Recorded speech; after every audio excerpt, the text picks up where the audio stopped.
bit emotional. Dobro večer svima, dobro večer Beograde.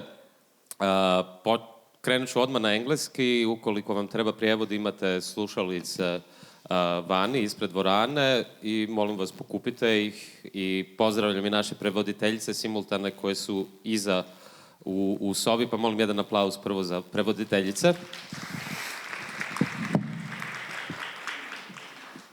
And I'm immediately turning to English language. Let me just find my notes, which I don't know, they're here, too many events. So first of all, I'm really glad that we are back to the Bitef Theater. As some of you already know, we had two philosophical theaters as part of the Bitef Festival. Last year it was Oliver Frljić, the guest, and this September, I hope some of you were there, it was the German writer Norman Ohler. This is the first time that the Philosophical Theater is happening as part of the official program of Bitef Theater, this beautiful former church. So we officially moved from the Narodno pozorište to this theater, and we are really happy about it. I'm really happy that our guest tonight is the investigative journalist Stefania Maurici. So please a big applause for Stefania. Thank you. Just a very short note of introduction before we go into our discussion and hopefully also discussion and questions from you. Stefania Maurici is one of Europe's leading investigative journalists. For the last years, she is working for the major Italian newspaper La Repubblica, but before that, for 10 long years, she was working for Espresso in Italy as well.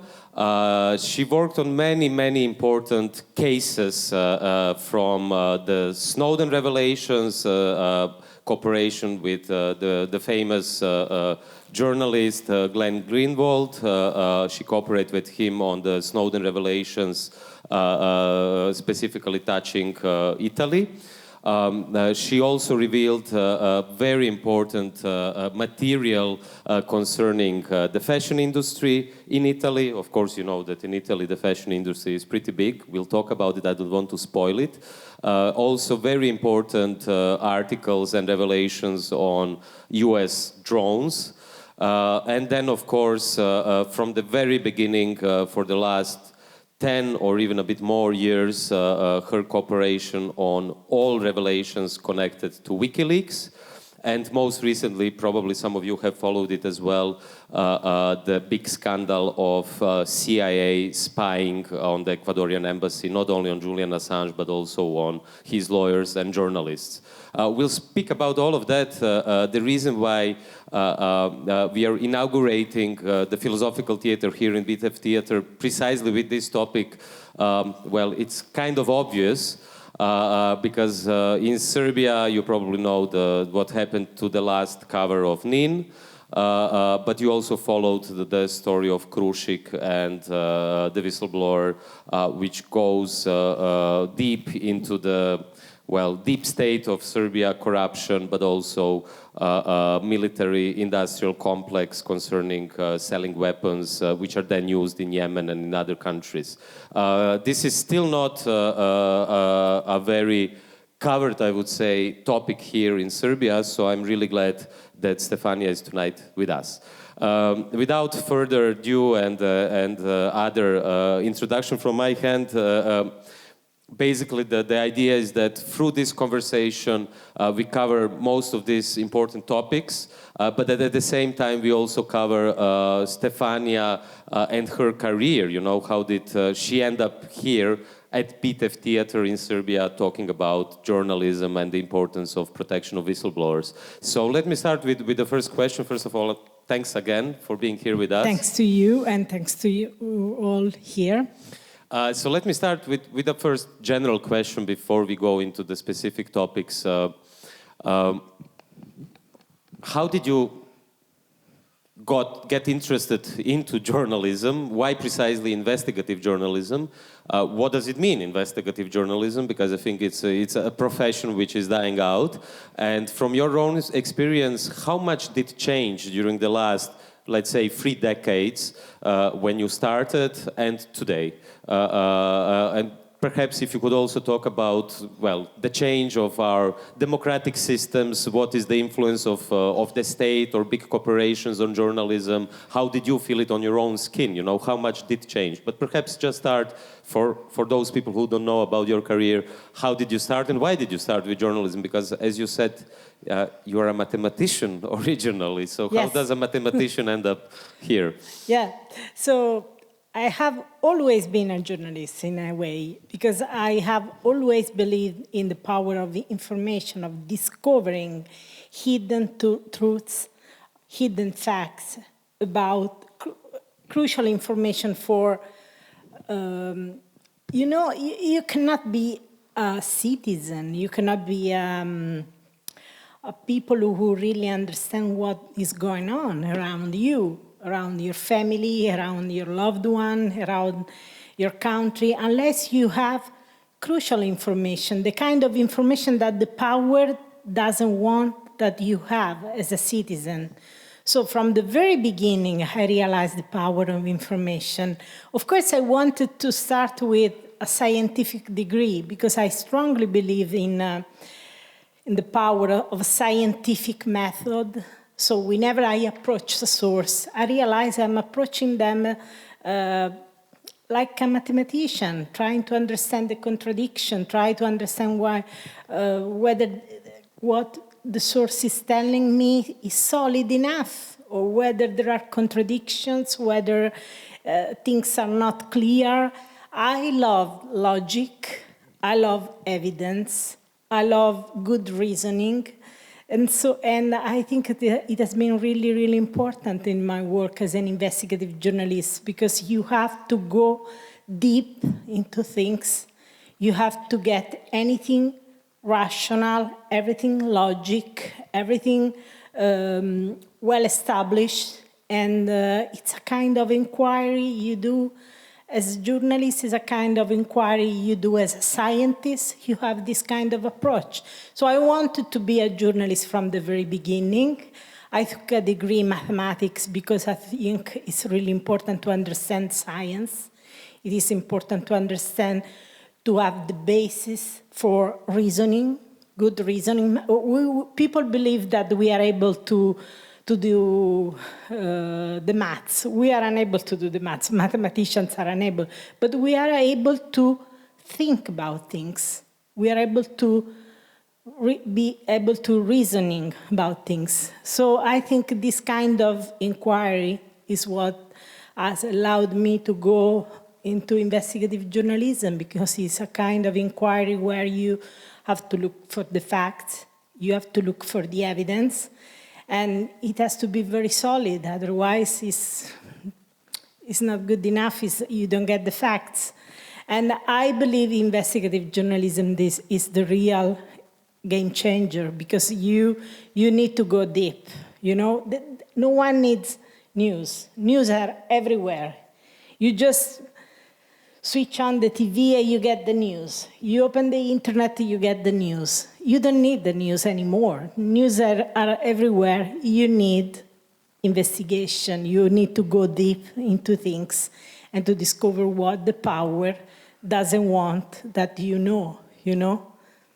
The power doesn't want that you get the facts, the actual facts. And I'm very interested in the highest levels. As I used to say this, everyone realized that basically there are different levels of power. The visible level, everyone see it. The politicians who are always on the TV, who are always on newspapers, we realize that they have power on our lives, because basically our health services, schools, universities, our jobs depend on them.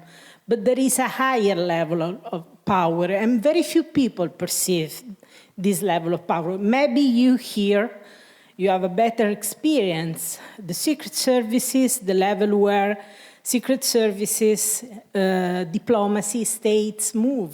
The level that you tend to believe it's not relevant for my life because I'm just a teacher, I'm just an employee, I'm just a doctor. So why I should be concerned about the secret services? What kind of power do they have on my life? They do have power. You don't perceive it because it's invisible. They don't show up. You just see the politicians on the TV, but these kind of people have power. These kind of people are accountable to no one. They are above the law. They kill, they torture, they kidnap people. I mean, in Milan, they were able to kidnap a cleric, the CIA in cooperation with our secret service in the middle of the day. And it was the infamous program of extraordinary edition.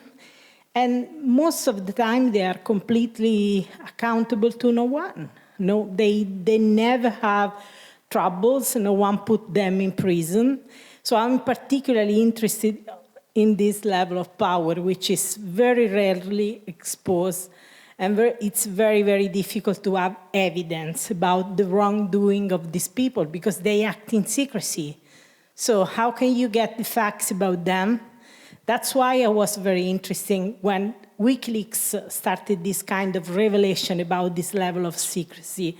And it was one of the very few occasions to have the documents about them, to have the documents about this kind of level of power. And that's why this level of power is now getting after Julian Assange and crushing him because they don't want this exposure. They don't like the sunlight. These people act in secrecy. They don't like the sunlight. So they have a true horror of these continuous exposures about their secrets, about how they behave, how they operate, and they are furious with him. They are furious with WikiLeaks. They really want to smash them. They really want to destroy them because they want to destroy what they do and because they want to send a message. Don't do this because we will destroy your life.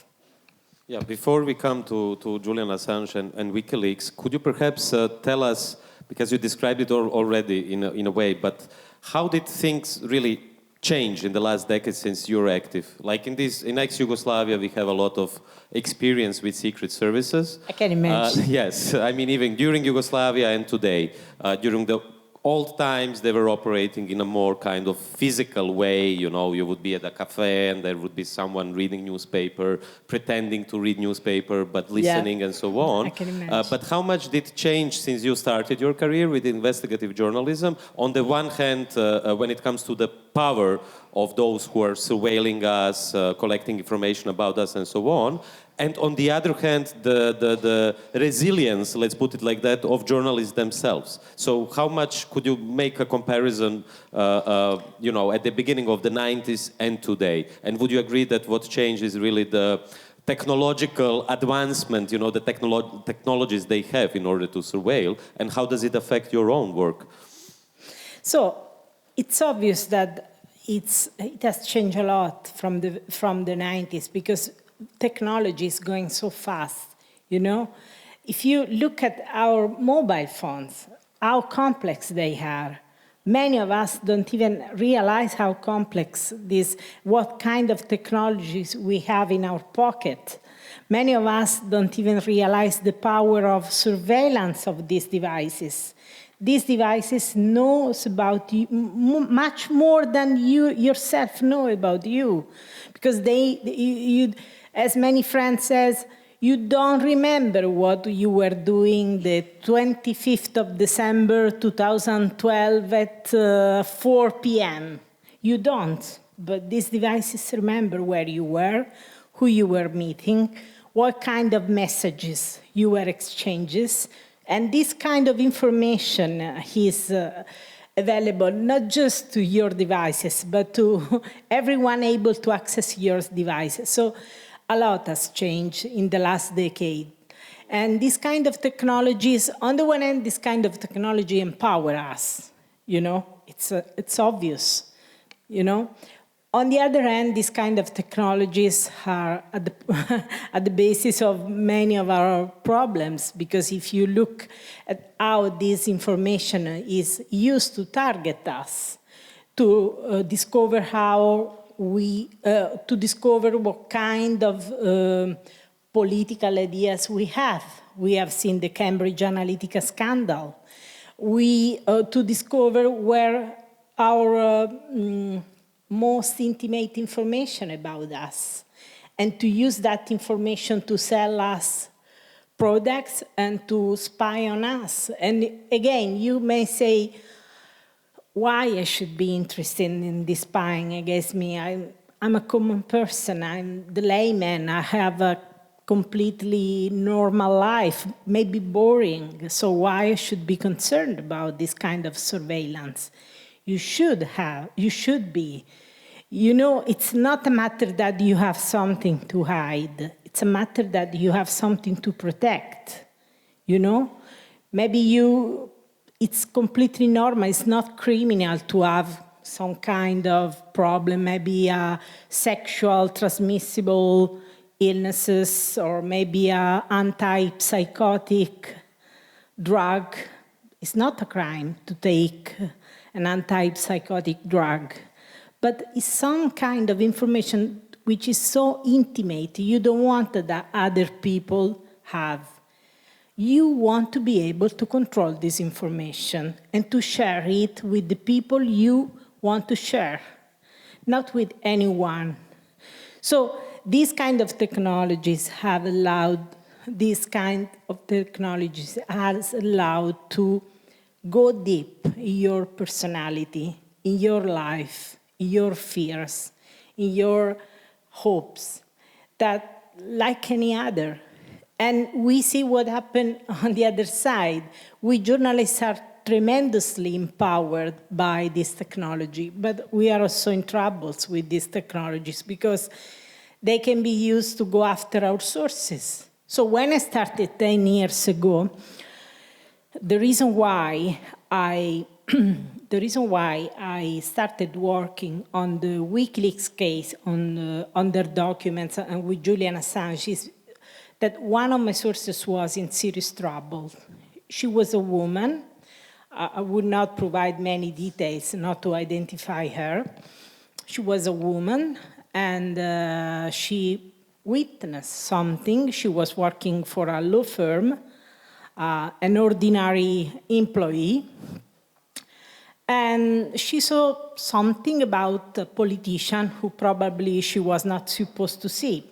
And she was trying to contact me to discuss this with a journalist, but she was put under illegal interception. She has so many troubles. At the end, she didn't talk to me. So at that point, 10 years ago, I told myself, I have to protect my sources with something better, because emails, because telephones are not more suitable in this age of mass surveillance. Everyone can access. People who have technologies and money to access your phones will do it, will be able to discover who you are talking to, will be able to get the information in your phones, in your emails, So our sources will stop talking to you if they realize that someone is looking at them. Unless we find a way to be able to communicate with them in a completely private way, they will stop talking to us. So 10 years ago, I started this work, hoping to find a solution to be able to talk to my sources with some approach, with some technology better than phones and emails. 10 years later, I'm able to use encryption, I'm able to use highly sophisticated things, but 19% of my sources are unable to use them. So just the 1% of my sources are able to use these highly sophisticated tools. And In addition to this, even when I use these highly sophisticated technologies, I still get problems. So, for example, 2 weeks ago, in La Repubblica, we revealed how inside the embassy I was spied.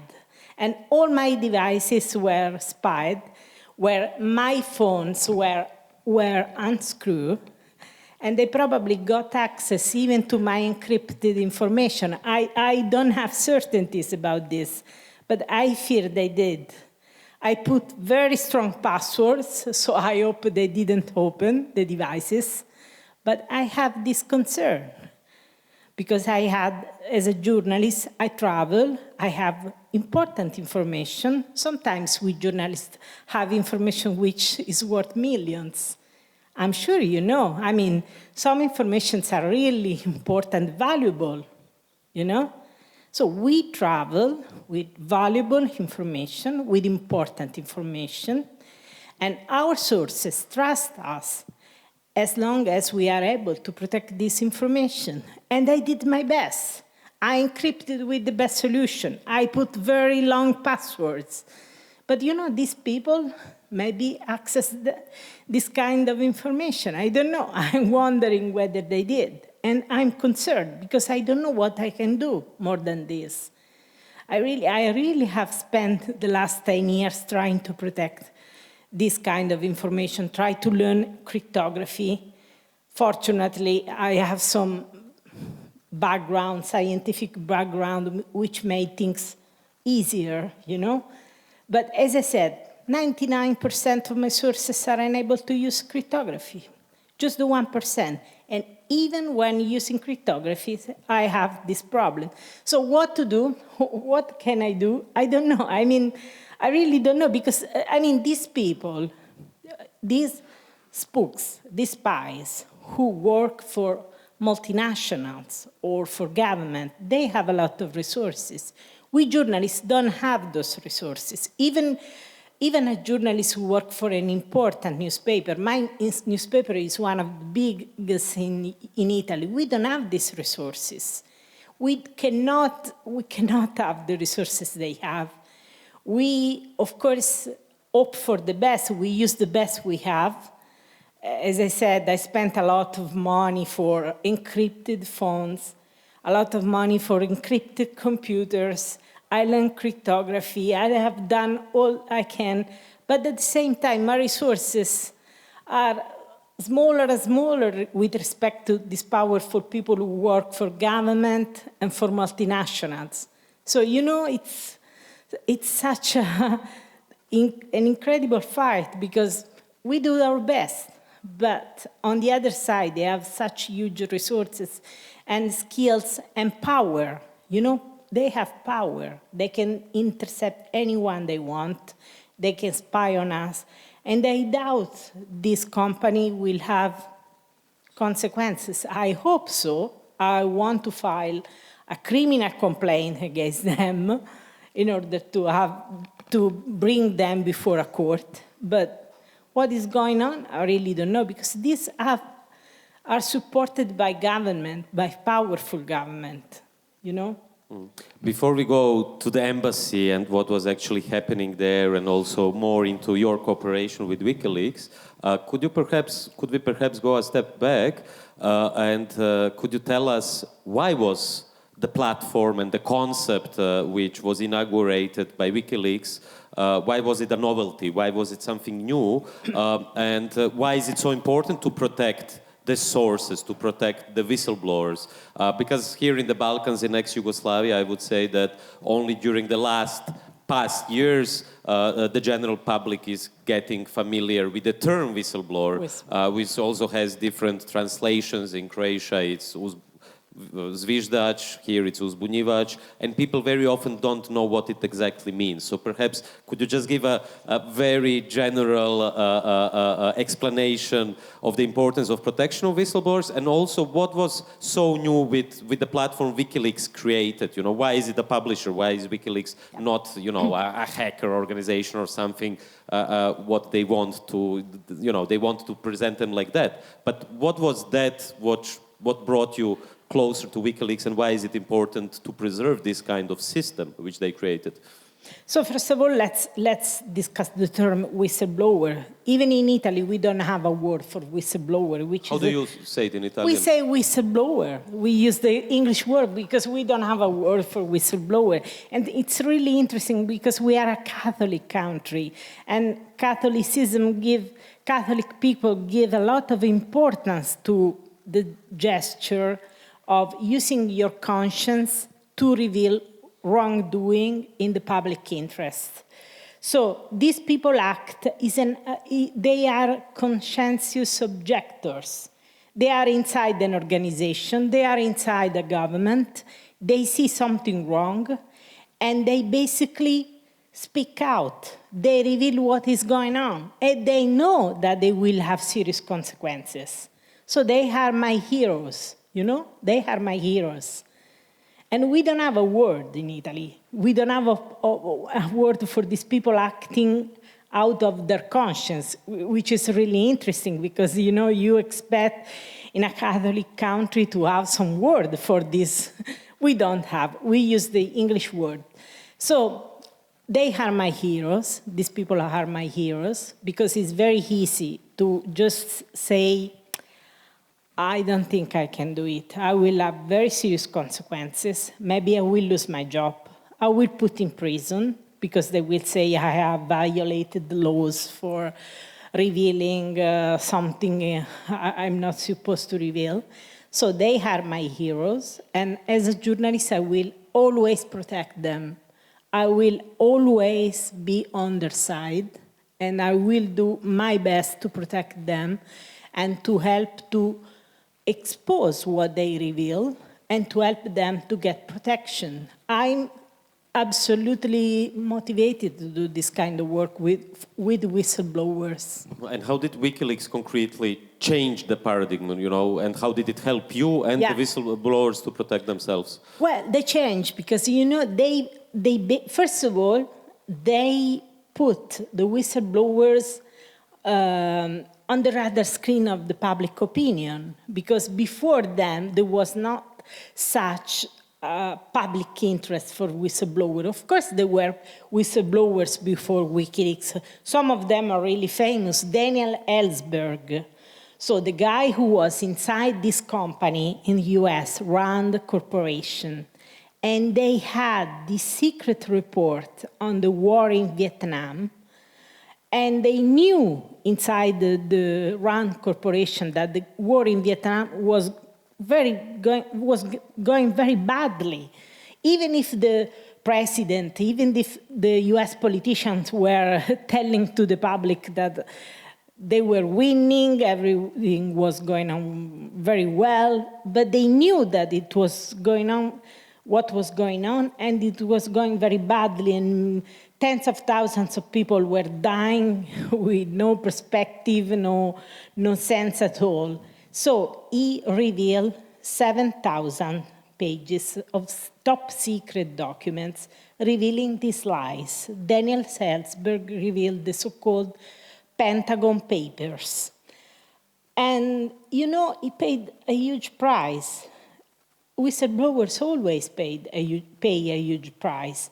So even before WikiLeaks there were prominent whistleblowers. But what WikiLeaks did was, first of all, to establish a platform so that whistleblowers could send materials, secret documents, completely anonymously, so that no one was able to track them down, And they immediately got important information, like the information on the war in Afghanistan, in Iraq, the US diplomacy cables, the identities of Guantanamo detainees.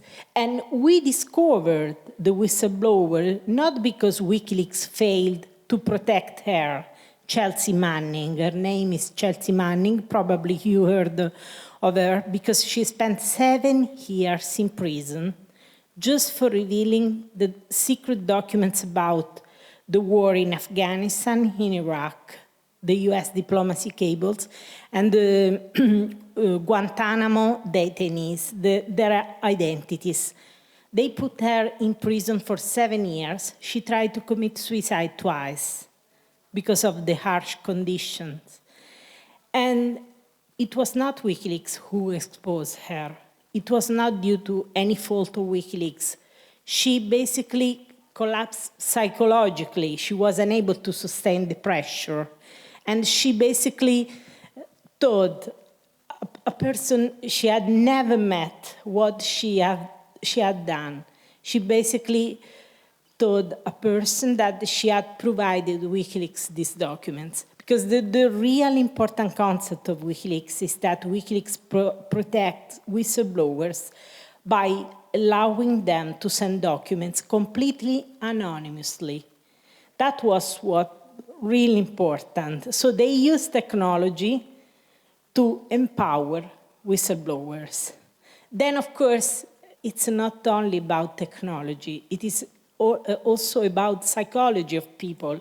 So if you have the best technology, but you go around telling people what you have done, of course you are in trouble, you know? And that's why Chelsea basically ended up in prison. And she spent 7 years in horrible conditions. I really feel uncomfortable about how she has been treated. She's one of the most important journalistic sources of all times. And she has spent 7 years in prison, in very harsh conditions, very, very harsh. Yeah, you know? And she's back in prison. She's back in prison because they want to break her down, and they want that she testifies against Julian Assange. You know, and no one cares. No one cares as if it was normal. She's one of the most important sources of all times, you know? And if we don't protect sources, no one will talk to us anymore. I mean, our sources talk to us because we are able to protect them so they don't get discovered, you know? We cannot go into the personal motivation of people such as Chelsea Manning now, at this moment. I mean, it's interesting to read, for instance, Daniel Ellsberg, who is still active, although he's in the 90s and so on, and there you can find out about his personal motivation. But since you are here on the stage, could you tell us what is, because I think in the same way they are risking a lot, you, the journalists like you, are also risking a lot. So what is your personal motivation, and why are you, for instance, so obsessed with revealing secret documents in the first place? To be honest, I don't think I risk a lot. I mean, I don't gain powerful friends. Yes. I don't have a career. But you have some very interesting friends. Yes, of course. But, you know, I mean, if I look at my colleagues under threat by the mafia, I mean, we have dozens of journalists in Italy under threat by the mafia, protected by the police, with their families. Their children are basically accompanied to their schools by the police, which basically spend night and day with them for their lives, you know? And their children grew up with police under protection, you know? If I think that kind of risk they run, I don't run risk. I never had any threats. No one put me in prison. No one did anything. Of course, as I said, this kind of work doesn't gain you powerful friends. I will never have a career. No chance to become an editor or a powerful journalist, never ever. I know, I mean, I'm aware, you know, but at the same time, I don't think I have a risk from this point of view. And that's why I'm so furious, because, you know, if I look back at my sources, like Chelsea Manning or Julian Assange and the WikiLeaks journalists, they really had serious risk. And they paid a huge price. And I didn't pay such a huge price because no one put me in prison. And I published the very same information. So, I mean, this kind of asymmetry make me really motivated to speak out and say, I cannot accept this because I revealed the very same information. And I was not targeted just because I'm a traditional journalist. I have a union. I'm a traditional journalist. I have a powerful newspaper behind me. And so they don't target me. They never charge me for anything. And I have revealed state secrets for the last 10 years, as they did, you know? So it's an appalling asymmetry between how we are protected and how they are exposed. I cannot accept this, you know? You mentioned the mafia, and well, I wouldn't agree that you're not at risk, maybe not in the same way they are, the whistleblowers, but one of your famous cases is connected to another very famous source, one of the most important whistleblowers in the history, besides Chelsea Manning and Daniel Ellsberg. This is, of course, Edward Snowden. Yeah. And it is, in a way, what you have been working on, it is connected to the mafia and to the question of garbage in the city of Naples. So could you perhaps tell us, if it's possible for you to tell it publicly, how did you get in contact with Edward Snowden? Did you get in contact with him? And what was the case and how did it then develop?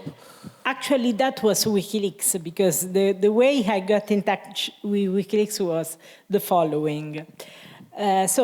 It was, so in 2008, one of my sources was in trouble, and basically she didn't want to talk to me because she had very serious problems. She was put under illegal interception to discover what she knew, what she had seen.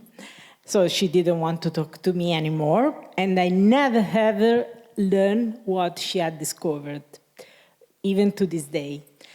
And at that point, one of my sources inside the world of cryptography told me, you should have a look on that bunch of lunatics. The lunatics were the WikiLeaks people. At that time, no one knew about WikiLeaks because it was 2008. WikiLeaks had just been established 2 years before. He hadn't yet published his bombshells like collateral murder or the documents about Afghanistan. So no one knew about the WikiLeaks, very, very few people. I started working at their publication, minor publication, and I started contacting them and so on. One night in 2009, they called me in the middle of the night. It was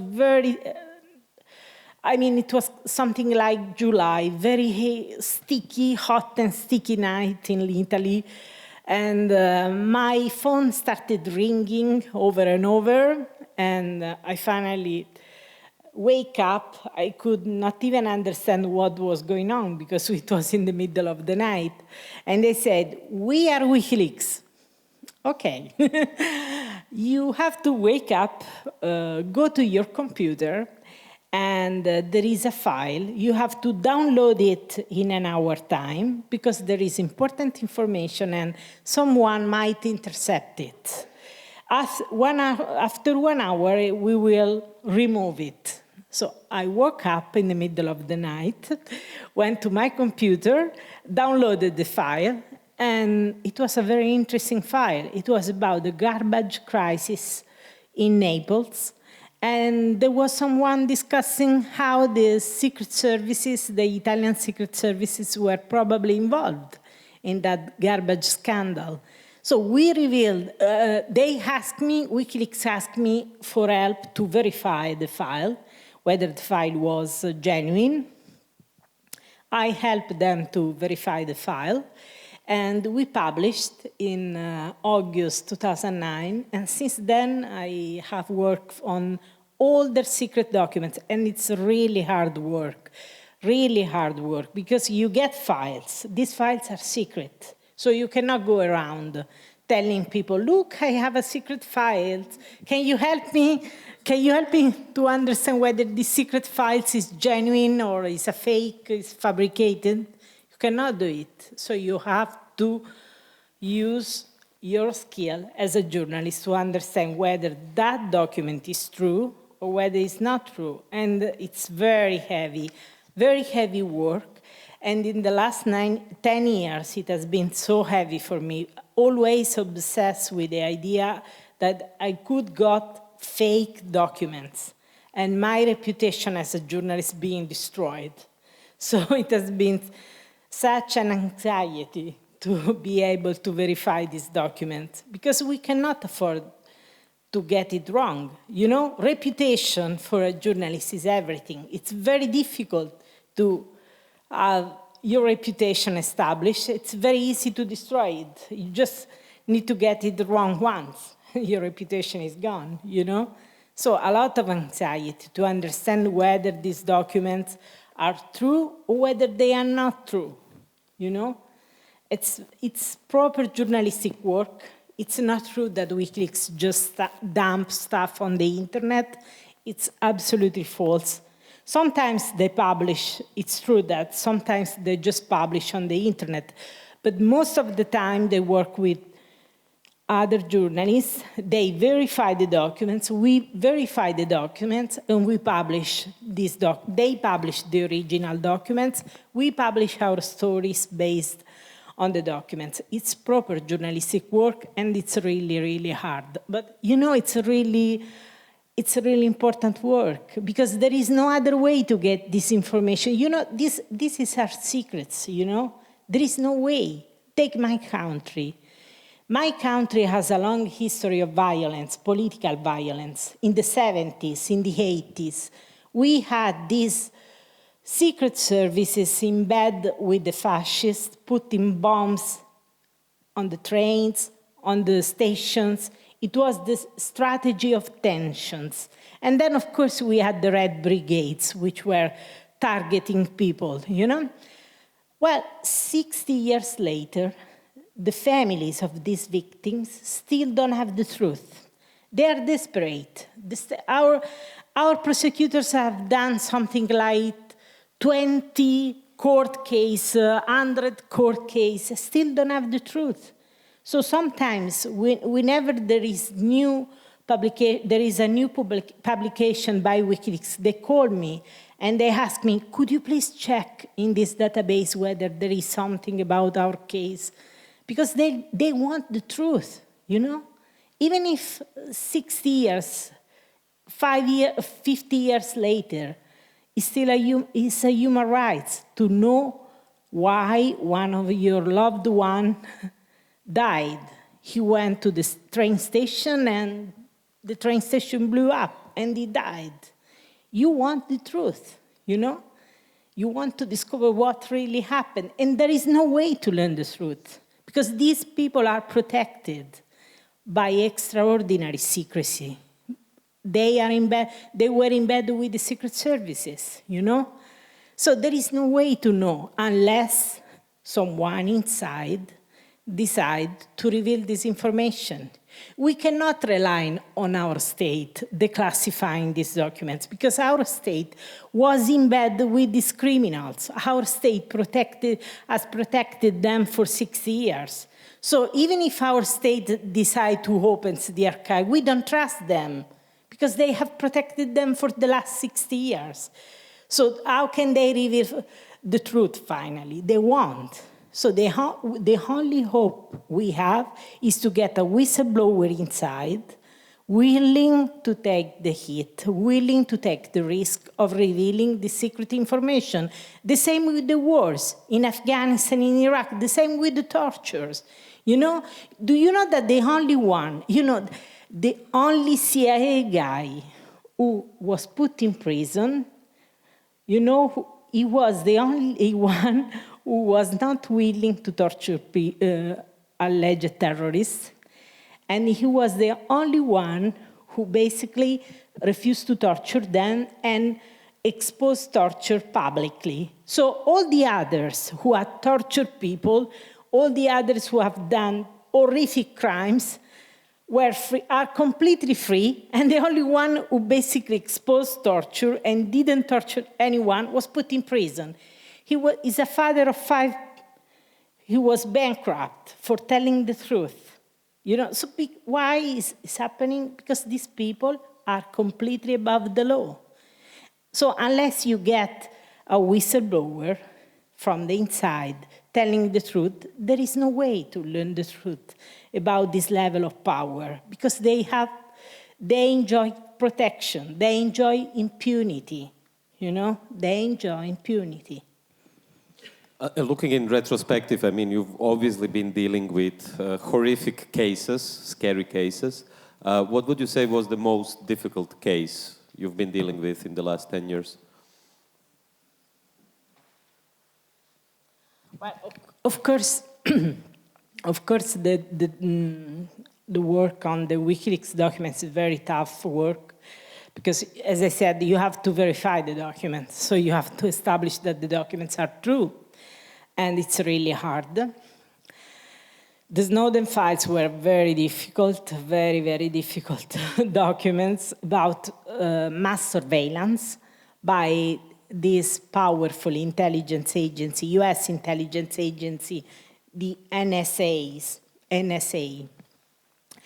And those were very difficult files because they were top secret, they were written very highly technical, and it was very difficult even to understand these kind of files. Many investigations are really difficult. One of those I enjoyed, and it was really complex. It was about an Italian guy, an aid worker, who went to Pakistan from Sicily. He went to Pakistan to help local people there. He was a very nice guy, very nice human being. And he was kidnapped in Pakistan. And he was put in a building. And some years later, the US basically hit with a drone and killed him and a US aid worker. And for the first time, President Obama, for the first time in US history, President Obama apologized publicly for killing a Western hostage. No one enjoyed such an apology. I mean, the US drones killed scores of people, dozens of people in Yemen, Somalia, everywhere. They never apologized. They maybe sent money, so these poor people suddenly got money. And they didn't have any idea where the money were coming, because the US didn't want to be associated with it. So they got these bags of money, and they didn't have any idea where the money came from.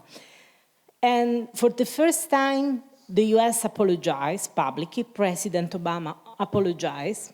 And he promised truth, of course. He promised truth. He promised everything will be clarified. Of course, there was no truth. There was no truth. They never have explained what really happened. And but I got a document about the negotiation, about the negotiation between the family and the US government. And the US government paid the family of this victim, of this Italian aid worker, €1,185,000, just to apologize. They didn't admit any legal responsibility, of course, just to say, as a kind of sympathy, they called them condolence payment. And I got this document, and it was the first and only document, as far as I know, about a negotiation, about a compensation from the US government. It was really difficult to obtain it, but I did, and it was really important, because for the first time you have evidence of these people providing money to the families of the victim, and you see how cold this kind of compensation is. They don't admit any responsibility. I mean, I'm not sure if you realize what drones are. You basically can get hit by these drones if you are in certain areas of the world, like Yemen, Afghanistan, Somalia, and you don't know why. They kill you based on secret list, kill list. No one knows why. So maybe you are in the wrong place at the wrong time, and they kill you, and you don't even have the right to know why they kill you, because it's completely secret. you know? So it's a very disquieting development, I think, because sooner or later, now they are doing these kind of things in very remote areas like, Afghanistan, Somalia, but sooner or later they will do this in Europe. They are already using drones for surveillance of migrants, refugees. They are already doing this. Sooner or later, they will use killing drones to kill maybe mafia people or criminals. They will do this everything is very slow. And the way they introduce these little things is very smart. I studied this. We journalists have studied this kind of thing. They start with people you don't care about. So, for example, the terrorists in Guantanamo, who cares about them? They can spend their lives there, inside this prison. There are no charges, and you know that in a democracy, if they put you in prison, you have the right to know what charges there are against you. You have the right to have a lawyer.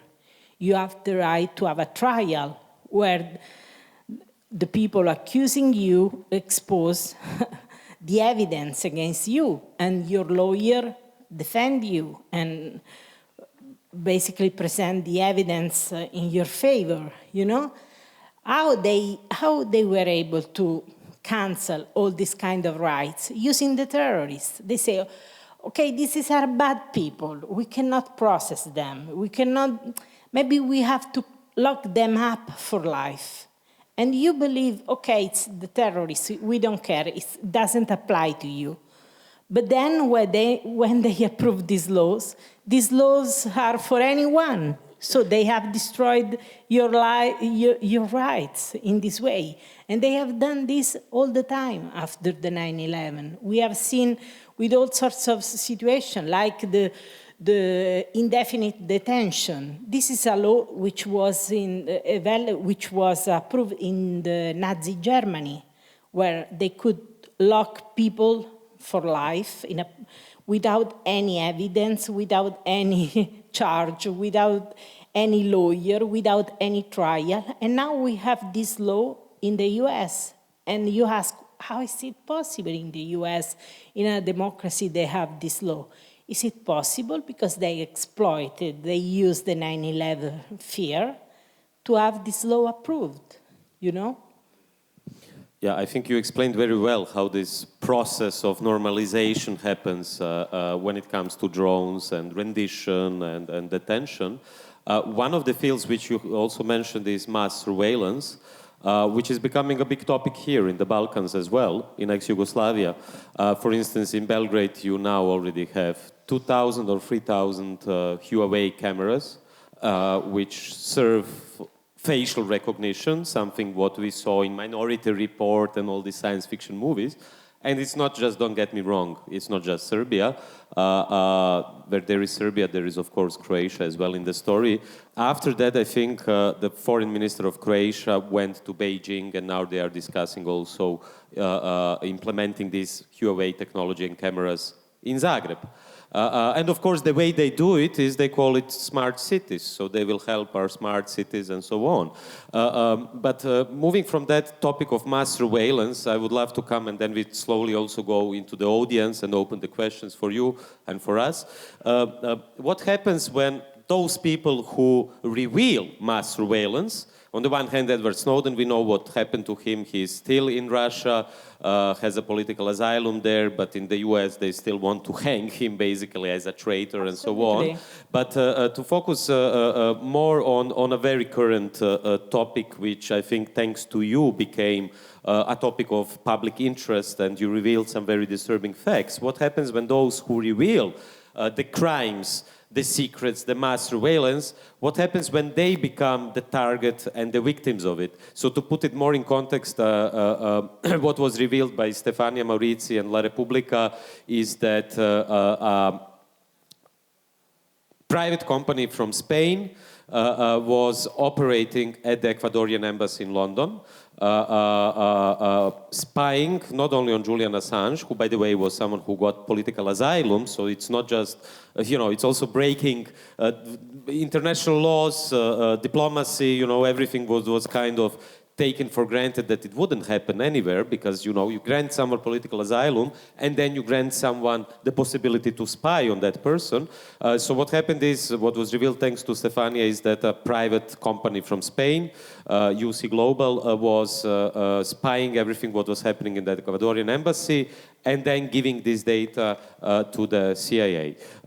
Could you perhaps speak about this case? It's still very relevant. It's still ongoing, and what kind of repercussions might it have for the case of Julian Assange, who is currently sitting at a Supermax prison in Belmarsh in UK? Could perhaps your revelations in a way help not only for the public attention to focus on this case, but also legally speaking, there have been some recent developments in that case. So could you first tell us the background of the story? How did you come to that? And you were also one of the targeted person. Me as well. Yeah, yes. So, first of all, you have to realize that the treatment of Julian Assange is unbelievable. I mean, appalling. I have been working on the WikiLeaks documents for the last 10 years, so I know Julian Assange very well. I have worked with him for my newspapers for a decade. And what I have seen is really disturbing, because here you have a person who has revealed very important information about the wars in Afghanistan, in Iraq, about the espionage activities against our leaders. Our former Prime Minister Berlusconi is a bad guy, but, why to spy on him by the US, who is is the most important ally of Italy. They spied on him, and we learned, thanks to Julian Assange, who revealed this interception. So, thanks to Julian Assange, we have learned, and to his WikiLeaks journalists, we have learned a lot of crucial information. Crucially, I could say how crucial. How crucial, for example, as I said, in my country, the CIA kidnapped a person in the middle of Milan, in the middle of the day, like in the Pinochet trial, And our prosecutors were so good to nail the CIA agents. They put them under interception. They discovered their identities. They were able to charge them, to put them under trial, and to win the case in every instance. So they were able to convict 23 CIA agents involved in this. And you know what happened? 6 justice ministers refused to forward the arrest warrant to the US. Everyone understood that basically this happened because of political pressure. But we didn't have the evidence until WikiLeaks published the documents. At that point, we got the evidence that they had put pressure on the Italian politics so that they could not forward the arrest warrant to the US. So thanks to WikiLeaks, we have evidence of very important crimes, very important, serious human rights violation. And it's appalling how Julian Assange and the WikiLeaks journalists have been treated. I have been there from the very beginning, and I have seen his health collapsing inside the embassy, not even an hour outdoor. We in Italy give an hour outdoors to some of the worst mafia people who kill children, put them in the acid. They do horrific crimes. And we give them 1 hour outdoors. Julian Assange inside the embassy, the Ecuadorian embassy, didn't have an hour outdoors per day in 7 years. I don't know how he was able to resist in this condition. We would have gone mad after 7 months, not after 7 years. So I have seen this harsh treatment of Julian Assange. And I think it's a great scandal. This is not how a democracy is supposed to work. I think it is completely unacceptable. And in addition to this, they, inside the embassy, they had this security company. In theory, this company was supposed to protect Julian Assange and to protect the embassy. In practice, we discovered that they were spying on all of us. All our meetings were spied. They even opened and screwed my phones, you know? We learned this because at the beginning, they tried to get money. They wanted to sell some of the video footage, and some people tried to get money, to earn money out of an extortion. And so the colleagues at El País, they deserve the credit for being the first one who discovered the scandal. They discovered that basically they were recording about all of us, about Srećko, about me, about all the journalists who were there, all the lawyers. They even spied inside the women's toilets, you know, even inside the women's toilets. It's a massive scandal, you know, and let's hope the extradition case against Julian Assange will collapse due to this, also thanks to the scandal, because it's completely unacceptable. They were doing this, and they was providing all this information to the CIA, to the US intelligence. And we didn't have an idea. Of course, we noticed cameras. We noticed these cameras, but we didn't realize that these cameras were able to record conversation. We just thought they were taking pictures of us, they were filming us, but we didn't realize that they had very good zoom, able to film details, very precise details. And we didn't realize that they were recording all our conversation, you know?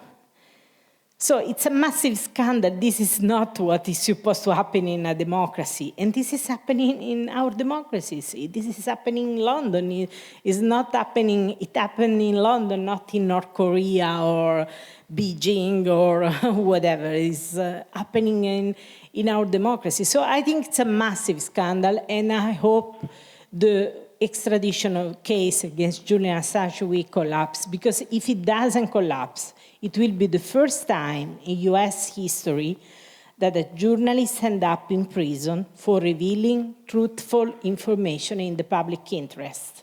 For the first time in US history. So after Julian Assange, we will be the next. They start with Julian Assange because, as I said, they start with people who are not perfect. So that you think, okay, who cares about Julian Assange? Who cares about the terrorists? It's not about normal person. It's not about normal people. I won't be touched by these things. No, you are the next. We are the next. As with the terrorists, we are the next. They start with people you believe, oh, yes, but it's controversial, but it's not me, it's not one of us. It's not one of us. They start with people who you believe it's not one of us. And they go after the others because they start with them, they set a precedent, they set an example, and we are the next. Yeah, and I think it's even in the case of Julian Assange, what is really worrying is in which way they use, as you already said, all these vast resources in order to create a character assassination, really a character assassination which goes into all directions. I mean, even during when he was publishing, when WikiLeaks was publishing the DNC emails, where very dirty secrets about Hillary Clinton were revealed. At the same time, it was revealed that she and her camp wanted to frame him as a pedophile, for instance. So what I find really worrying in this situation is how superpowers can use their resources in order to assassinate someone symbolically, and when they do it, they basically diminish all possibilities of solidarity. And I think that's happened to Julian, that, you know, in a way, even if a lot of people in the beginning were supportive, then during those years, I mean, even now when they revealed the videos from the embassy, you know very well, and maybe some of you know also, in which way they portrayed him. You know, he was riding a skateboard at the embassy. as if this is a crime. He was dirty, you know, as if he wasn't 7 years in a small space in an embassy. And I never saw him dirty, by the way. But you can see in which way they use all fabricated lies in order to kill someone symbolically. Absolutely. And then destroy the solidarity around that person. Absolutely. They started with the Swedish case. He's a rapist. He's a rapist. Everyone, he's a rapist, radioactive. Of course, he was not a rapist. I mean, of course, we have seen that they have kept this investigation open for the last 9 years, always at the preliminary stage. They never formulated, they never presented any charge. They didn't want to drop the investigation. They kept him in this legal limbo where he was not charged and where the investigation was not dropped, you know? And no journalist tried to discover the truth. No journalist tried to get the... Well, I would say except you. So, I mean, you were the one who then started the freedom of... Can you explain it a bit? Of course, because, you know, we were getting mad. I mean, in 2015, an Italian prosecutor told me, look, why this case such a mess? And they said, it's a mess because they don't want to go to London. The Swedish prosecutor don't want to go to London to question him and to decide whether to charge him for rape or whether to drop the investigation. So the Italian prosecutor told me, why they don't want to do so? We travel the world to question people under investigation. Why they don't want to fly to London from Stockholm? They said, I don't know, no one has an explanation. And he said, you should discover why they don't want to go there. It's ununderstandable, incomprehensible. You have to investigate this. So I started. I didn't know how to start. So my idea was, I have to file a Freedom of Information request. You know what is Freedom of Information Act? Is a tool in our democracies according to which journalists, but also citizens, can ask the authorities for documents about an important public case. So I filed this Freedom of Information request in Sweden. Why in Sweden? Because, of course, the Swedish case was a Swedish case. But in addition, I decided to go there because Sweden has excellent laws about transparency. So I filed this Freedom of Information Act request, and they provided me some documents, few documents, but very important. And we finally discovered why they didn't want to go to London to question. They didn't want to go there because the UK authorities had told the Swedish prosecutor not to go there. Don't go to London to question him. Question him only after his extradition to Sweden. And we discovered, thanks to these documents, that the UK prosecutors, the UK authorities wrote to the Swedish prosecutors, please do not believe that this is an extradition case like any other. So what is special about this case? And we discovered that basically in 2013, the Swedish prosecutors wanted to drop the case. But once again, the UK authorities told the Swedish prosecutor not to drop the case. Why? What kind of interest did they have in the case? This was a trivial sex case in Sweden. So why the UK authorities were calling the shot in this case, you know? And when I tried to discover what kind of special interest the UK authorities had in this case, and I asked for the documents to them using the Freedom of Information Act, they said, we destroyed them. And they said, you destroyed documents about a criminal case which is still ongoing. It's highly controversial and very high profile. Yes, we did. We destroyed the documents. Why you did so? We did so. Stop.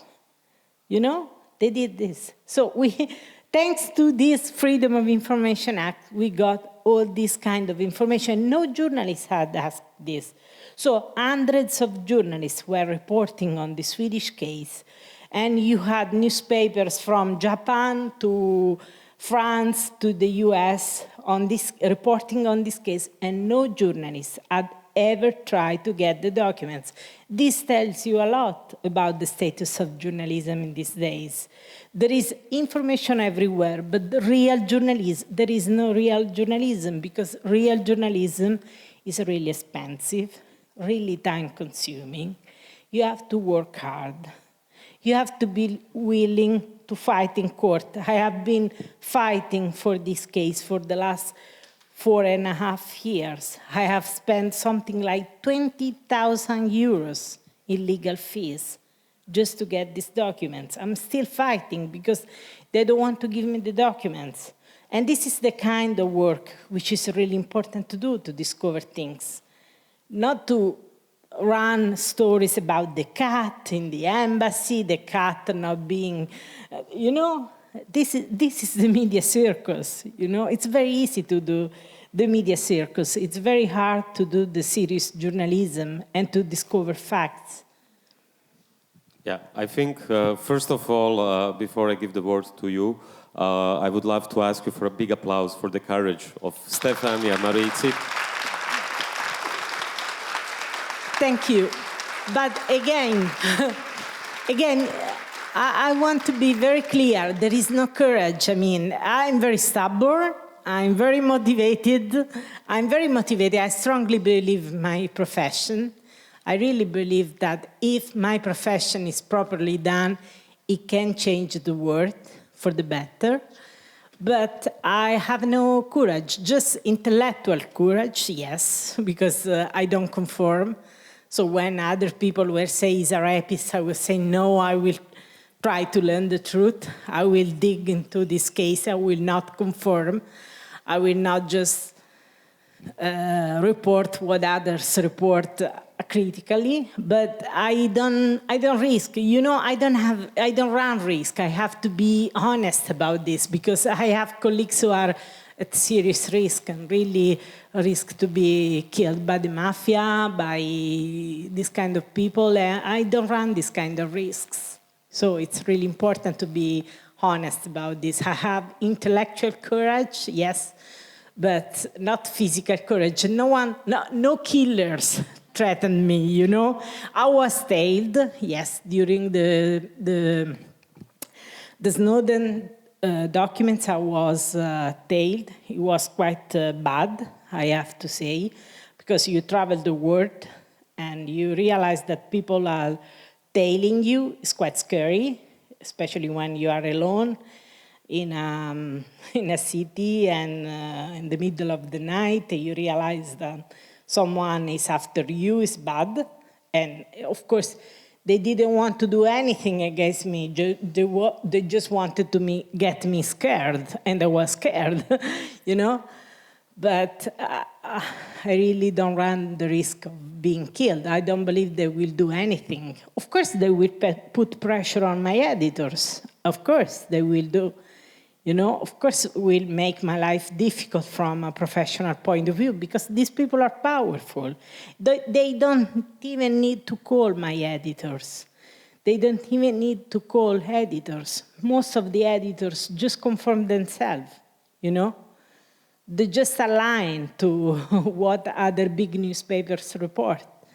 Yeah, I think that's even the worst thing today, this sort of self-censorship, Yeah. that the editors censors themselves in order to... Absolutely. Yeah. Since we have some lights in the theater and CIA is anyhow surveilling you on the phone, so don't be scared that we see your faces. But it's nice to see your faces finally. If you have a question, ako imate pitanje, just... there is one question there already, a mic will come. Maybe just present yourself shortly and then ask the question either in Serbian or English. Can we hear each other? Yeah. Hello, hi. My name is Ratibor Trivunec. I'm a publisher from Belgrade. I would like to welcome Stefania to Belgrade. Thank you for coming. Thanks. We're very happy. Thanks to you for coming here. We are very happy to have you here, and thanks to Srećko for enabling this thing. So I had... Bitef, not me. And to Bitef, and of course, yes. So I had two things that I would like to hear from you. First one is a question of timing of the Hollywood Access tape and the whole thing regarding the Trump tape and the time when it was published, because you are involved somehow in that and you can give us insight on that, because it was presented as a thing to cover Podesta mails and so on and so on. And the other thing is something that Srećko mentioned, and I saw that you were talking also about it. It can relate to this question about the guy in Krušik here, the whistleblower. You were talking about whistleblowers being your heroes, but I don't know if you read article by Matt Taibbi about the whistleblowers from Ukraine and the question if this guy is a whistleblower or not. There was this kind of analysis when one whistleblower is presented by the mainstream media as a whistleblower, and there is a clear political background in that. So could you please give us your opinion on this kind of different types of whistleblowers? Because I do think that this can be applied to the situation that we have with Nin and Krušik and so on. Thank you. Thanks a lot. Sure. Yeah, please. So, first of all, the Podesta emails. Let's explain to other people who don't know about this case. So, in 2016, in the middle of the US elections, WikiLeaks published two crucial databases of documents. One was the DNC emails, so the emails of the Democratic National Committee. And it was published, I think, 1 or 2 days before the Democratic Convention. And it was a real mess because it exposed how the Democratic Convention basically boycotted Bernie Sanders in favor of Hillary Clinton. And the chairwoman of the Democratic Committee basically resigned. So it was a big scandal. And everyone was really upset. And everyone was saying, WikiLeaks is trying to destroy the Democrats. They want Donald Trump elected. And many people started despising WikiLeaks for publishing these documents. And before the election, in October 2016, they published a new set of documents, the so-called Podesta emails, the emails of the chairman of the Democratic campaign, John Podesta. And these emails were published something like half an hour or maybe 45 minutes after the US newspaper revealed a very important audio files about Trump making very rude comments about women. So everyone accused WikiLeaks of publishing these documents, the Podesta emails, a few minutes after this tape, in order to help Trump to get elected. I was not there for the DNC emails in July. They decided to publish without any partner. So I cannot say what really happened with the DNC emails, but I was there for the Podesta emails, and I was the only one. There was no other journalist. Not because I was something special, but other journalists didn't want to cover these documents. So I was the only one there. And I can tell you, because I was there, I can tell you that I was informed the day before. So it was not a last-minute decision. Even if they publish half an hour or maybe 45 minutes after the infamous audio tape about Trump, they had decided the day before. And I know this because they alerted me. And they told me, look, tomorrow we publish this. And I woke up very early in the morning to try to understand what time they published, because we had discussed this the day before, and they told me, let's talk in tomorrow morning. We think we will publish later in the morning or maybe in the afternoon. And so I woke up very early in the morning to realize at what time they were going to publish. So they had decided the day before, so it was not a last-minute decision to help Trump, you know? And again, I know that many people hate WikiLeaks for publishing these documents. But let's discuss what the journalist should do. When we get documents, these documents are genuine. These documents are in the public interest. What should we do? We have to publish. We have the duty to publish. You know, we cannot say, I don't publish. If you don't publish, you are corrupt. Why you are hiding information? If you are a journalist and a source provides you important documents in the public interest, you cannot hide this information. You cannot censor it. Because if you do it, you are a corrupt journalist. So if you have information in the public interest and it's genuine, you have to publish. And you have to publish when it's most relevant. You cannot publish a month later or a year later. You know, we have to publish the information when it's mostly relevant. It's our job. You know, these are some of the most powerful people in the world. Do we need oversight on them? Do we need accountability? Of course we do. So if we have information about them, we have to publish the information, and we have to publish it when it's mostly relevant. And we do this all the time, you know. We don't publish a month later. We don't publish a week later a scandal. We publish when the scandal is mostly relevant, when that information is mostly relevant. So this war against WikiLeaks for these publications on the US election is a real fog war. It's a kind, again, it's a new propaganda against WikiLeaks, you know. I'm not saying WikiLeaks is perfect. They are not. I know many of their mistakes, you know. So, for example, some of Julian's actions, some of them were counterproductive. I agree with you if you say this. Some of them were counterproductive. I don't think it was a good idea to meet Farage in those days after the election. But at the same time, if you look at the people I meet as a journalist, I meet all sorts of people. Not all of them are good people, you know? We meet all sorts of people. It's our job to meet all sorts of people and to get information from different sources. If you judge me based on the people I meet, you probably discover that I meet even bad guys, you know, because our sources are all sorts of people, you know. So you cannot judge a journalist based on the people he or she meets, you know. You have to judge a journalist based on the quality of his work. And they reveal very crucial information, absolutely crucial information in the public interest. Thanks to them, we know the true face of the wars in Afghanistan and Iraq. And there is no other way to know. I mean, unless you want to get the information from embedded journalists who go to these places with the troops, with the US troops, and they are subjected to censorship. So they are not allowed to be, they are not free to report on whatever they see, you know? They are not free because there is the military censorship. So we learn the true face of the wars in Afghanistan and in Iraq thanks to these documents. And Chelsea Manning was put in prison 7 years.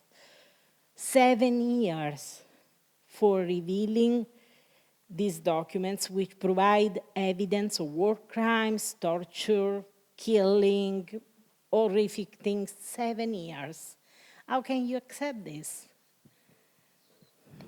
Yeah, let's go for further questions. Also up there, if you have a question, yeah, not yet, but there is a question here.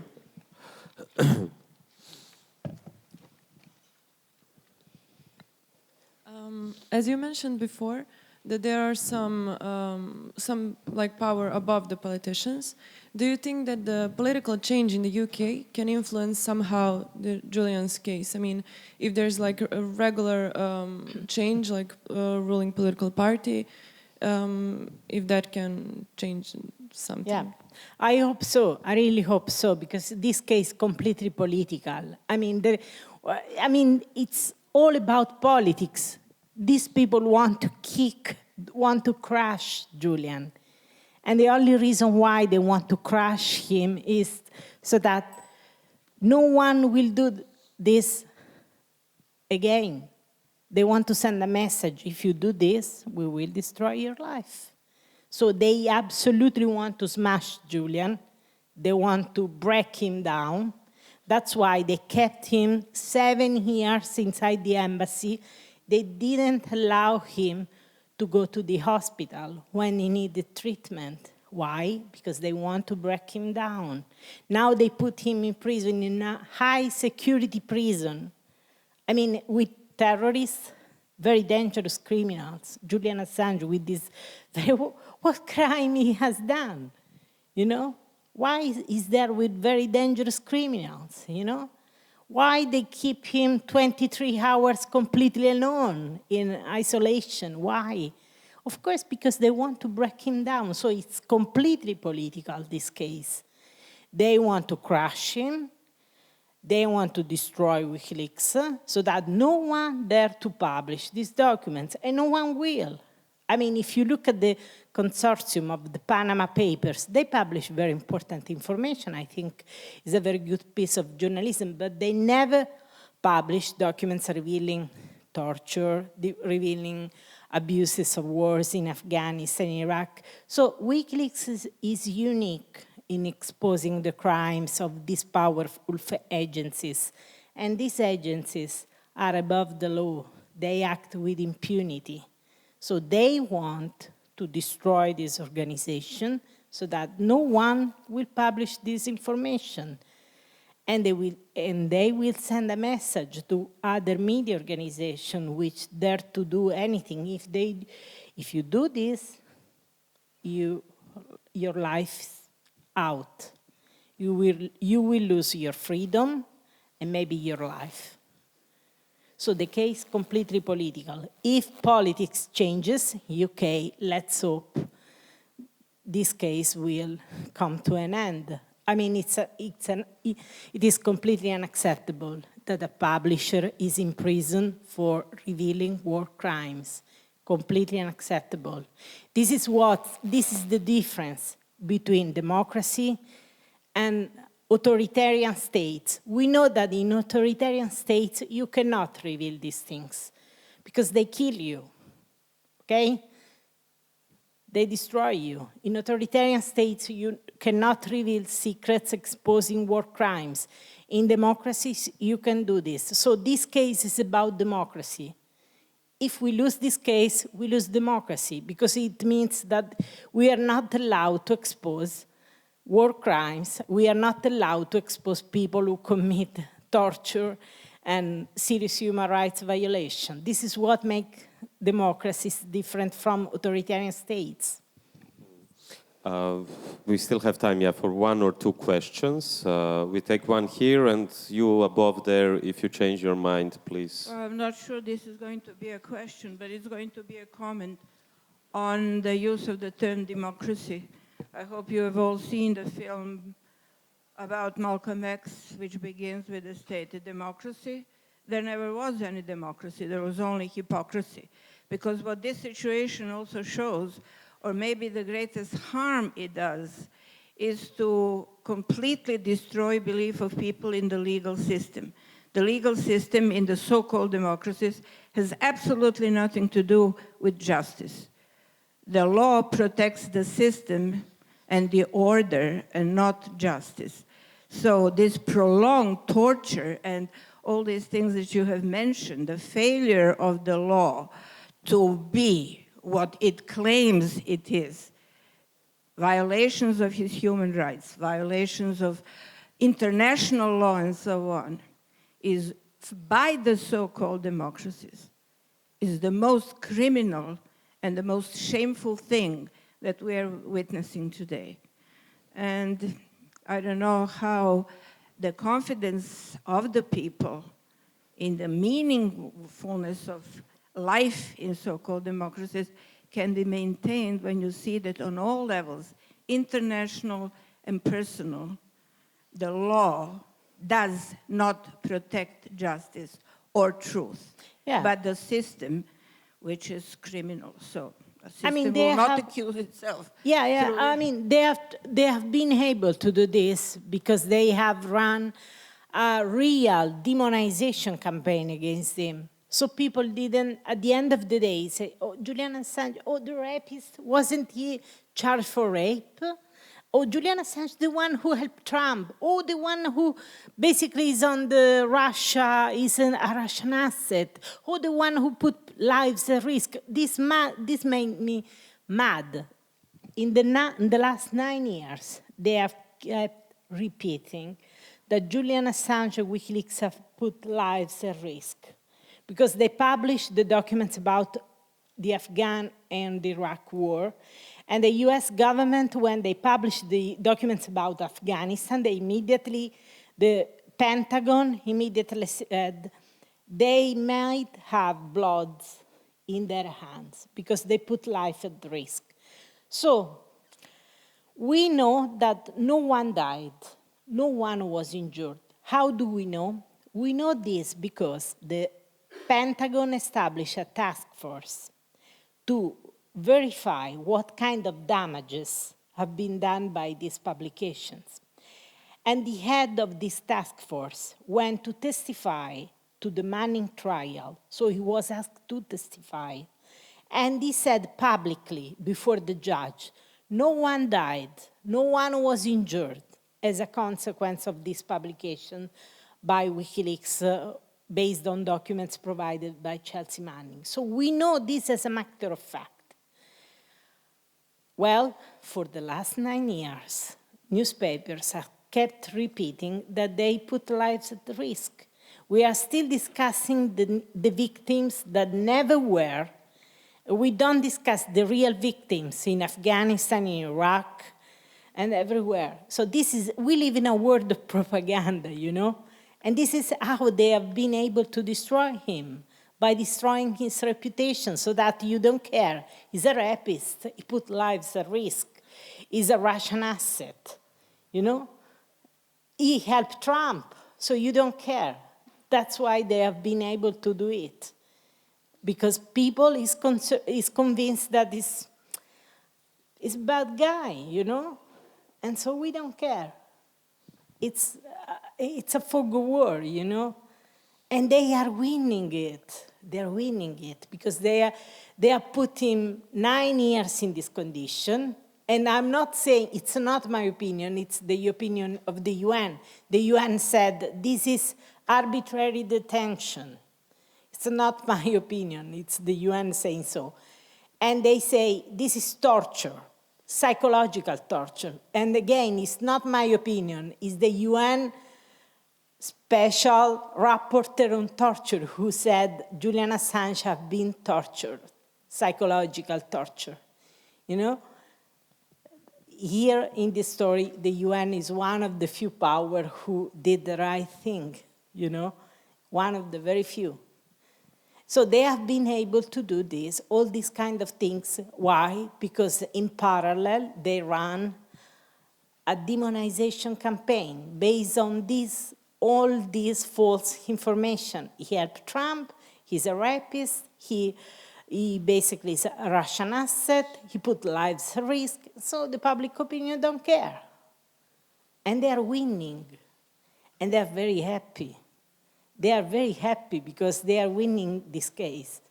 And they have been able to put in prison a publisher for revealing war crimes. They are very happy. And they are very excited that they will crush journalists. He's the first, and we will be the next. And everyone who will expose war crimes, everyone who will expose the CIA, everyone who will expose the NSA, the Pentagon, will be crushed.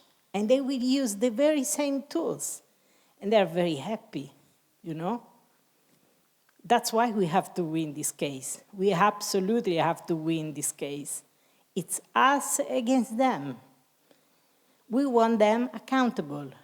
They are not above the law. They have to respect the laws. They have to respect human rights. They have to respect what we respect. They don't have to go around to torture. They have $75 billion to get intelligence. They don't have to use middle-aged techniques, torture technique to get information, because they have $75 billion to get intelligence.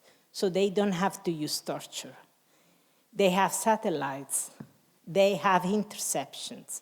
They have whatever they need. They have whatever law they wanted. They got the Patriot Act. They wanted it, they got it. They want indefinite detention, they got it. And yet they have been unable to prevent any terrorist attack. The last one was last night in London, you know? It's not about anti-terrorism, it's about power, expanding their powers. We have to win. We have to make them respect the laws. We have to make them respect human rights. And we have to them respect democracy. Because I care about democracy. You have to care about democracy. It's all we have. And if we lose our democracies, we are lost, you know? Before one last question, let me just say that surprise, surprise, I disagree with you. You didn't expect that. Because you said that they are winning. Well, given the facts and the harsh conditions of the prison and everything, and the war against whistleblowers which is taking place, you could of course say that, and it's true. But at the same time, I would say, as someone who is involved with many other people supporting this case, which is, as you rightly said, not just about Julian Assange, but about democracy, I would say that, well, the balance changed recently. I mean, even if you look around yourself here on this stage, on the left side, on the right side, in front of this theater, you will see an exhibition which is called We Are Millions, which was here in Belgrade, organized by DiEM25, and it was initiated by Courage Foundation, who is dealing precisely with protecting whistleblowers. Well, it's not yet millions of people, but I can tell you it's tens of thousands of people who are not afraid to take a paper with a message, for instance, Australia, bring Assange home. And I think this shows that people are not scared anymore in that way. All those people who are there on this wall, and I invite you also after this event to come here on stage, take one of these papers and also make a photography.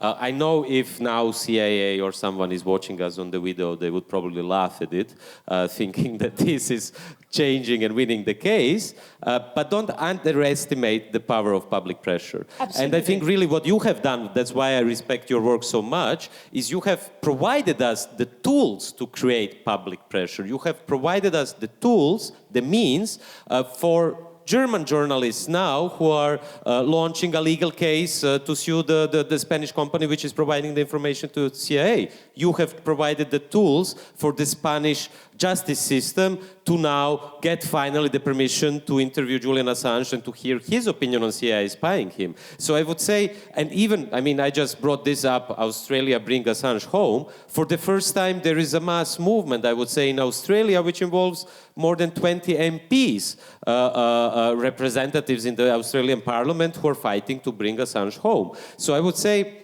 perhaps we are not winning yet, but I would say the balance is not anymore on the side of those who want to kill him in the prison. I mean, of course, I agree. I mean, I strongly believe in the power of public opinion. It's my job. Otherwise I wouldn't do this job. I would do another job. I mean, I know that we are building pressure and it's the right thing to do, but they have to feel the heat.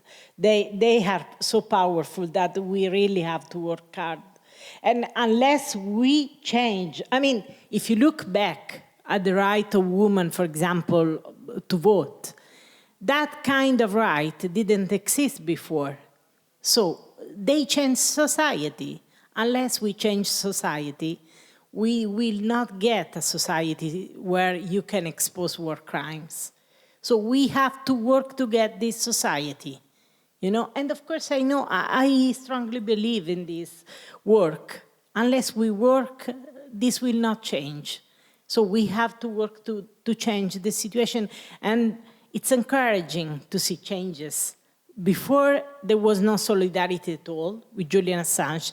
Right now, we are getting some solidarity because we exposed lies on the Swedish case. We exposed lies on the death that never were. We expose lies on the fact that people will say, oh, it's not true that they want to arrest and extradite Julian Assange.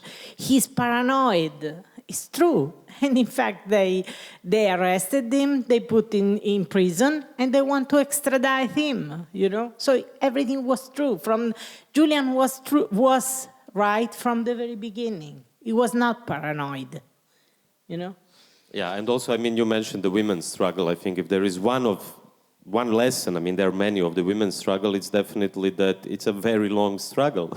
You know, to come to the point that women can vote, you needed decades and centuries of struggling. So I think also in the case of Julian, we don't have decades, and we certainly don't have centuries, and maybe we have a few years to save his life, but it's going to be a long struggle.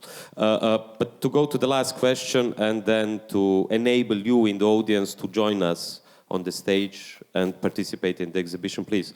Just briefly, everybody here would agree about the importance of the truth. However, globally, many people are losing an appetite for truth, and instead of that, they have an appetite for narratives which are, how to say, easy to understand.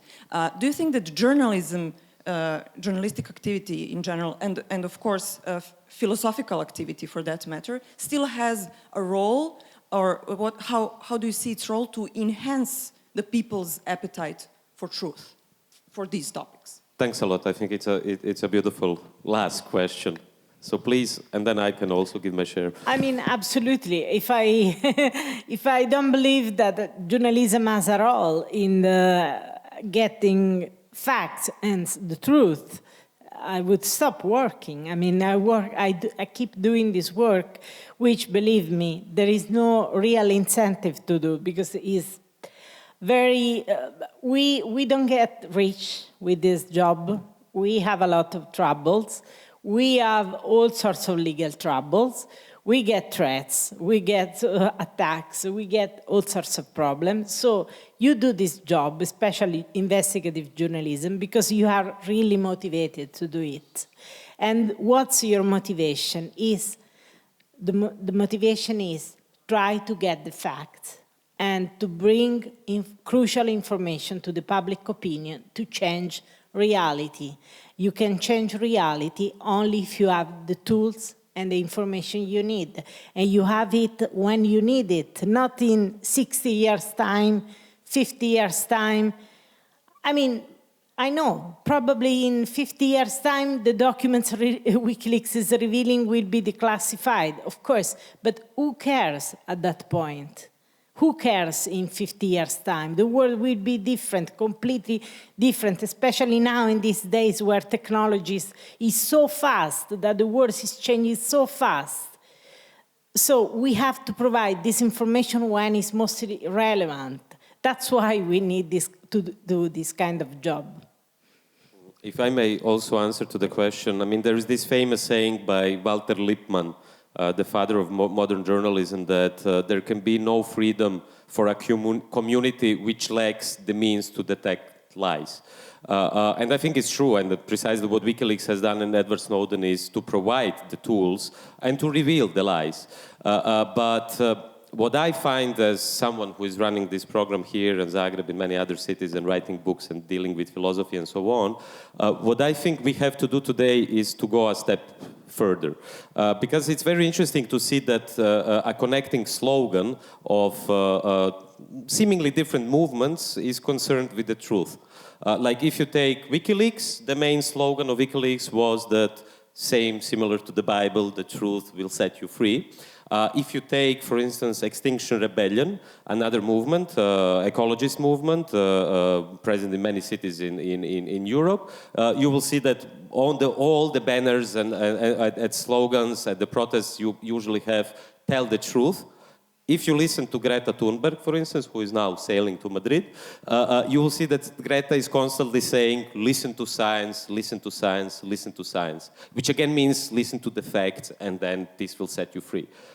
I love Greta, I respect Extinction Rebellion with some criticism I have towards them, and I also respect WikiLeaks obviously a lot, but I don't think that the truth is enough. Because I think, yes, we need people like you, we need journalists, we need whistleblowers, we need organizations such as WikiLeaks to provide us with the tools to detect the lies, but then I think it's our responsibility, not just as philosophers, but as citizens, to use the facts, to use the truth in order to do something more. You know, because I don't think that if you just, you know, even if you take the Panama Papers, yes, I mean, you have a revelation of something which we all knew that it was already happening, you know, that the rich are putting their money on, you know, Canary Islands, Bahamas, and so on in order to avoid paying taxes. But I don't think that's enough. I think what we need, besides the truth, once you deliver us the truth, is imagination. You know, it's something more than truth. It is something, because if the right-wing populists are so successful in order to manipulate emotion, in order to manipulate fears and hopes and so on, then what we have to do is not to manipulate with emotions and so on, but to use imagination which is based on facts and truth in order to inspire people and to get them to join the cause. That would be my sort of answer. I don't know whether you agree with it or not, but you're a journalist, absolutely. so... No, absolutely. You need action. It's not enough to have information, but you need action, because things won't change just because you have the information. Then you have to act, you know, of course, absolutely. Yeah, and that's your opportunity now. You can come to the stage, join the exhibition, and support the cause like that with this small action, but it's meaningful. And I can tell you also that when I visited Julian in prison 3 weeks ago in London, I mentioned him about this action among many other actions which are happening, and he was really happy about it. So it also means something to him to know that this is happening and that so many people who think that they otherwise don't have any power can actually do something. So I shut up, but I would love to ask you for a big applause for Stefania Maritsi.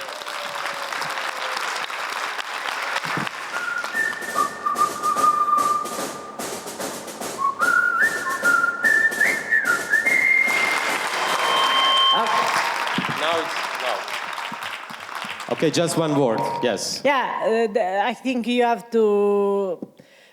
These people deserve the credit. You know, I have done my work, but they have risked so much, and I haven't risked anything. So they deserve the credit. I deserve the credit for my work, but they deserve the credit for revealing and taking the hit and the risks. So Julian Assange, WikiLeaks journalist, and Chelsea Manning, who is still in prison, Edward Snowden, these people, and whoever has the courage to go ahead and expose this wrongdoing, even if the consequences for their lives are gigantic, you know? They deserve it. So a big applause and standing ovation, stand up for those people who are still in prison or who are at this kind of risk.